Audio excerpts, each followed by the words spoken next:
All right, well, thank you so much, everyone, for joining us here today. My name is Katie Baker. I am representing a labor coalition known as Stronger Communities, A Better Bargain. We consist of Virginia AFL-CIO and 7 labor unions, VEA, AFT, AFSCME, SEIU, CWA, VPFF, our firefighters, and UFCW Local 400. So we're really excited to be here today as we roll out legislation to expand collective bargaining rights to more of our public sector workers. Also just want to acknowledge, before we introduce our legislative champions, Delegate Keith Kamara for joining us and standing in support today, as well as Senator Srinivasan. Thank you very much. And with no further ado, I'll introduce our bill's patron in the Senate, Leader Scott Saravel.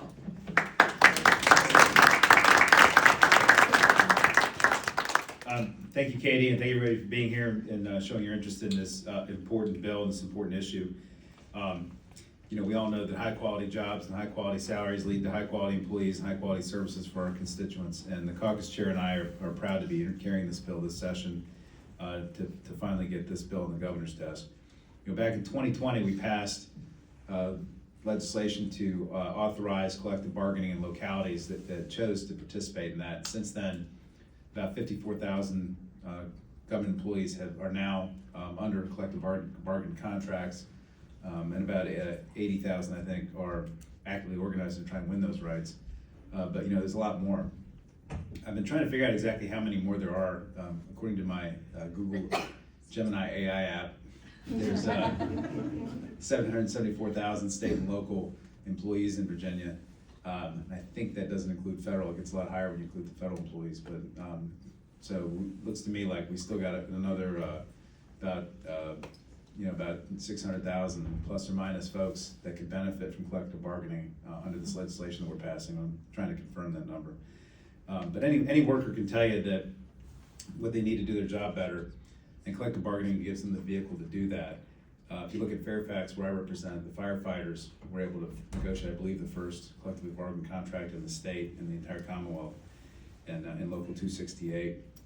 And they have their contract guaranteed fair pay, training support, flexibility after pregnancy, and some other key provisions that are really important for first responders. When you think about the kind of hours that firefighters have to work compared to everybody else, they have special needs. Now they have the tools they need to keep our communities safe and the working conditions they need to be able to do their jobs well and be able to stay in those jobs. So from our perspective, it should be up to workers, regardless of their zip code, regardless of the politics of their jurisdiction, to be able to have these exact same rights that those in the jurisdictions that have chosen to participate have. And that's why we put this bill in. And it also applies, so it basically applies to basically all public service workers in Virginia. It creates, I think 17 different collective bargaining units. And at least the bill that I'm introducing tomorrow would also at least allow constitutional officers to collectively bargain if they so choose, if the officer chooses.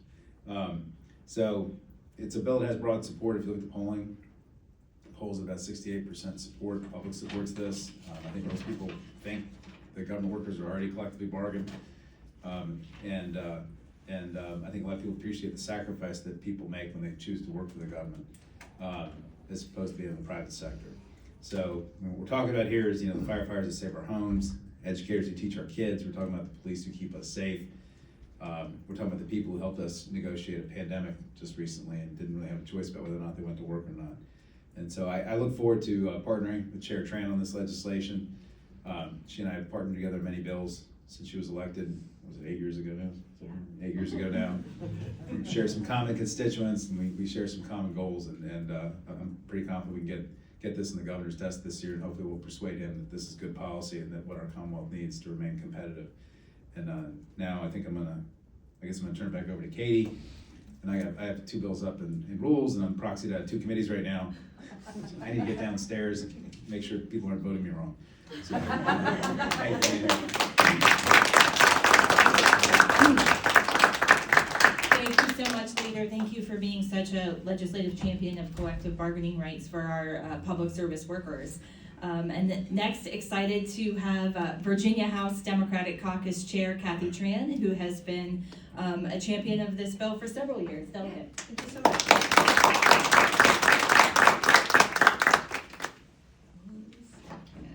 Good morning. I really appreciate partnering with Leader Survell and having Senator Srinivasan and Delegate Keys-Gamarra with us, and to all the workers who have joined us and our allies this morning. Virginia's economy is powered by our workers, and we build a family-first economy when our workers have a seat at the table. Our public sector workers are dedicated, extremely dedicated, to providing excellent service to our Commonwealth. Teachers, home care workers, firefighters, they work really hard to make sure our kids are educated, that our families are cared for, that our communities are safe. And they all deserve the right to collectively bargain and have a voice in strengthening their workplaces. We took a significant step, as Senator Survell described, in 2020 when we initially passed public sector collective bargaining, and thousands of public sector employees have gained the right to collectively bargain in several localities across Virginia. But we still have a patchwork system where worker rights differ between community to community, and state employees have been left out. So now we want to build on this progress and ensure that all public sector employees in all the corners of the Commonwealth have the same right to organize. I want to give some context to how we got here in the first place. In 1946, the General Assembly banned the state from recognizing public employee unions after Black nurses organized at the UVA hospital. So make no mistake, Virginia's longtime ban on public sector collective bargaining is a legacy of Jim Crow. So this is not an issue of only economic justice, but it is an issue rooted in equality. So unleashing the potential of Virginia means building a Commonwealth that values the voice and the power, the contributions of every single Virginian, and that our work has dignity and the work we do is dignified. So I look forward to working with the leader, Survell, and all of our labor partners and our coalition allies to pass collective bargaining for public sector employees. Let's get this bill to the governor's desk. Thank you so much.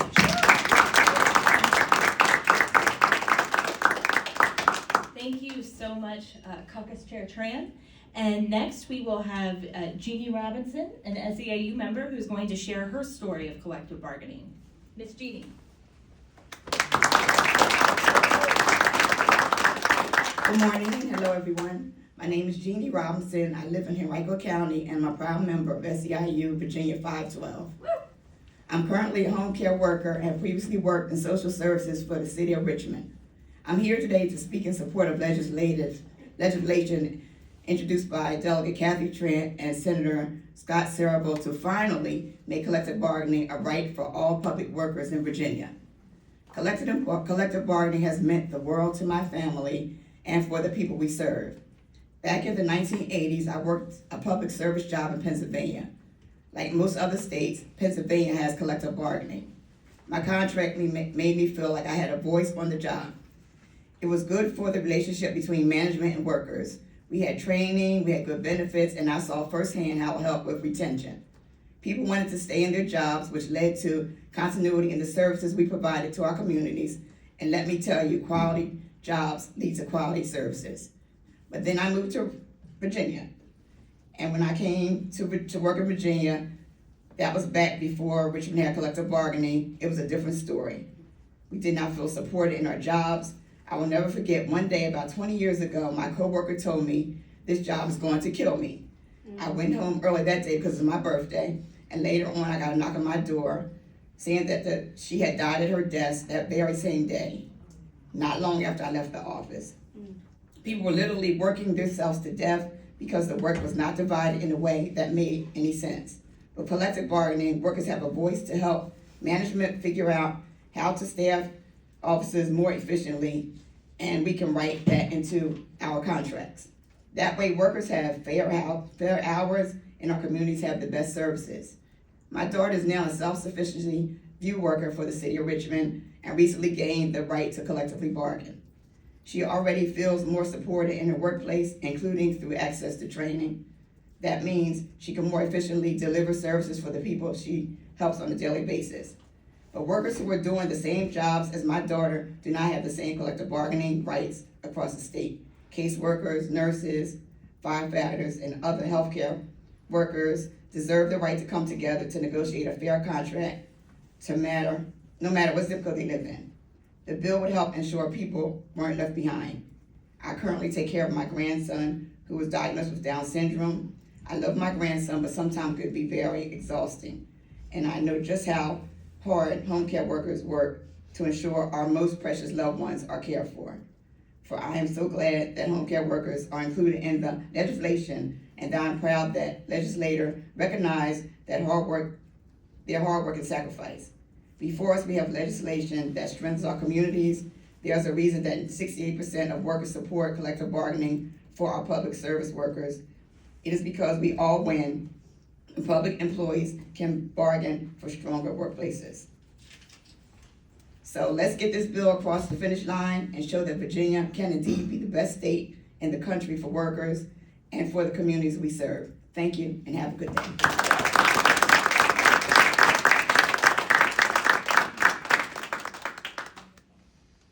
Thank you so much, Ms. Jeannie. That was such a powerful story. I really appreciate you sharing here today. Next, we'll have another worker sharing their story. Harry Zappo is a teacher at VCU. Harry.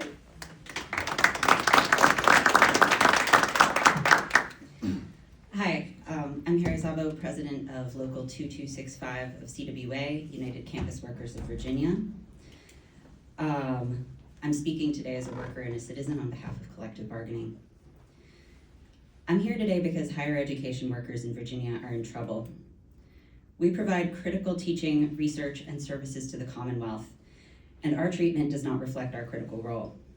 We want all workers in Virginia's public colleges and universities to have the right to bargain a fair contract so we can produce the kind of quality education that our students deserve.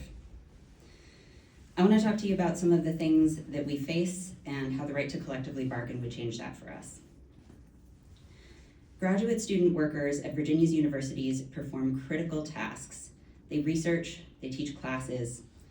For the full duration of our drive as an organizing local, graduate student workers at our universities have reported being paid late, sometimes weeks or months after their listed payday. Administrators have offered to write letters to their landlords excusing their rent. But what graduate workers really need is fully staffed departments that can handle their payroll reliably every year, and they need to be treated with the dignity that befits all workers. A graduate worker and mother told me while her child played nearby that she had skipped buying groceries because she couldn't afford it because her university didn't pay her on time. Our Commonwealth can do better. Another hidden crisis at Virginia universities is the use of adjunct instructors. Adjuncts are fully qualified faculty who are treated as part-time. Adjuncts teach many of our introductory level courses. When I worked as an adjunct, I made $22,000 a year with no benefits. I taught the same classes for years, but had to ask at the end of every semester if I had a job next semester. That's every half year. The adjunct system is terrible for students. They're intro-level professors, who are often the people they ask for advice or letters of recommendation throughout their college careers, are part-time seasonal workers who could be gone in a semester. Myself and a group of other adjuncts tried and failed to secure common sense protections for ourselves, year-long contracts, and access to healthcare buy-ins. We need collective bargaining if we're going to win those protections and keep them. These are just two stories of what workers face. We love our jobs and we don't want to leave them, but we need to secure basic workplace protections if we're going to be effective. Hungry people can't teach well. People who are afraid of losing their housing or their jobs aren't going to be as reliable for our students as people who know that their jobs are secure. Collective bargaining for higher education will allow us to focus on what we came here to do, making a bright future for our students. My teaching mentor told me once that we're teaching from the moment that we walk into the classroom. Students just don't learn content from us. They learn how they can expect to be treated. What kind of teacher would I be if I didn't stand up for my rights and the rights of every person who works in higher ed in Virginia? Please, we need collective bargaining and we need it now. Thank you.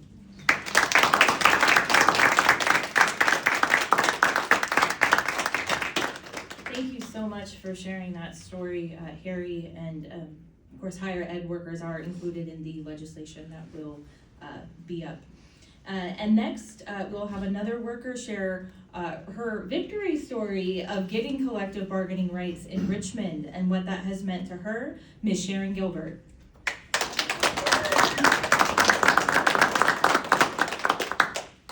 Good morning. Good My name is Sharon Gilbert, and I am the Administrative Office Associate at William Fox Elementary School here in Richmond, Virginia, and a very proud REA-VEA member. I stand before you to address how collective bargaining is beneficial for our students, our community, and Richmond Public Schools employees. So, for those of you who don't know what collective bargaining is, it's an exchange of ideas between unions and management who must negotiate in good faith over terms and conditions of employment such as salary, benefits, and working conditions. Collective bargaining can also be used to secure student-centered demands like a full-time nurse in every school, recess, cafeteria meals, or fewer standardized tests. Now, once the unions and management come to an agreement, it becomes effective after the union members ratify the tentative agreement. Hence, we have a collective bargaining agreement. In the words of the late Dr. Martin Luther King Jr., injustice anywhere is a threat to justice everywhere. So when a handful of teachers were having unresolved issues in their classrooms and in their buildings, it became a concern for all teachers. I always knew that there was power in numbers, and I figured if the teachers could unite and be successful, then we could too. And in my case, as an administrative office associate, my unit had unresolved issues and concerns as well. We decided that we needed to unite. What initially seemed like an impossible task turned out to be a victorious outcome. So myself, along with a handful of other administrative office associates who are REA members, we united. Let me just tell you that we were like fish out of water. We were clueless. But we were determined to make change, not just for our individual selves, but for all school-based office associates. The number one concern, of course, was salary. Not only did we negotiate higher salaries, but we also negotiated for better working conditions. Additional staff were needed, including bilingual staff. We also negotiated additional time off and more flexible schedules with pay without even having to pull from our vacation or our sick time. And we could also work remotely, whether it be during spring, winter breaks, and during the summer. Now, we were growing weary during the process, but when we realized the power that we had, it fueled us to persevere and drum up our REA-VEA membership. We made history. This was a first for the state of Virginia. We had individual roles and responsibilities, and I had the opportunity to address the Richmond Public Schools School Board, City Council, and to participate in Lobby Day, which I just thoroughly loved. And we were able to speak with legislators in their offices. Our voices were being heard, and the community became involved, and they rallied around us and with us. So, unions are so pivotal in bringing about positive change. We had to advocate for those who were afraid or uncomfortable about what concerned them, and most importantly, what was fair and what was equitable. It truly benefits our students when teachers and staff are taken care of, and it also benefits our communities. My grandmother, who is now 101 years old, we just celebrated her birthday in October, she always told me that the squeaky wheel gets the oil. I made sure that I squeaked and I squeaked and I squeaked, and sometimes I had to squeak alone. But if I had a chance to do it all over again, I most certainly would. There are still positions and occupations that do not have union representation, so I am calling for the General Assembly to pass the collective bargaining bills, Senate Bill 917 and House Bill 2764. And so in doing so, people, will have access to collective bargaining. So let's make our workplaces healthier, more productive, and more valuable. Thank you so much for your time.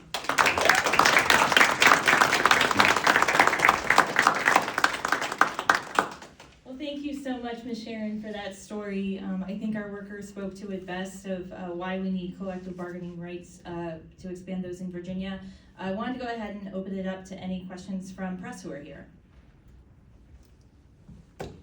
Tyler? I guess I'll go first. Can someone explain the provision in the bill that prevents public workers from striking? I know that's been a concern from Republicans in the past. Yeah, the bill does not allow public sector workers to strike. And why is that important to be in the bill, I guess? I think we want to make sure that we're addressing a number of different concerns in this bill, and I think that's something that we have kind of negotiated with the General Assembly members in previous iterations of this bill. We want to make sure that we're carrying forward and addressing concerns. Anybody else? I'm wondering what kind of feedback, if any, you're getting from the governor's office. This doesn't really seem like the kind of bill he'd be eager to sign. Let us get through the General Assembly first, and I feel very hopeful about that, and then we'll have our conversations and negotiations with the governor. But once this bill, as I hope, gets to the governor's desk, he has an opportunity to stand with workers, and I hope he takes that. I was gonna ask that, so. That was Sharon's question too. Tyler, you had Can I another just one? ask one more question? I know I spoke to Katie last night about it. There's a lot of confusion about the difference between unionizing and collective bargaining. I think some of our viewers may say, hey, there are teachers who are in a union. Can you just explain the difference and why they can't currently collective bargain, but they can be in a union? Sure. So, one of the primary purposes of a union is to be able to come together and negotiate collectively for a contract. I think it's testament to the strength of our unions here in Virginia that our public sector unions who have been able to organize so effectively without public sector collective bargaining rights for years. In 2020, legislation was passed that lifted that ban on public sector collective bargaining, allowing localities to opt in to collective bargaining. So at that point, the teachers' unions were able, and public sector unions more broadly, were able to then negotiate for their contracts. So really what this bill does is making sure that people who are in unions can negotiate collectively for a contract, and then people who would like to form a union, the workers still have to decide they want to, but would like to form a union, can do so and then negotiate collectively for a contract.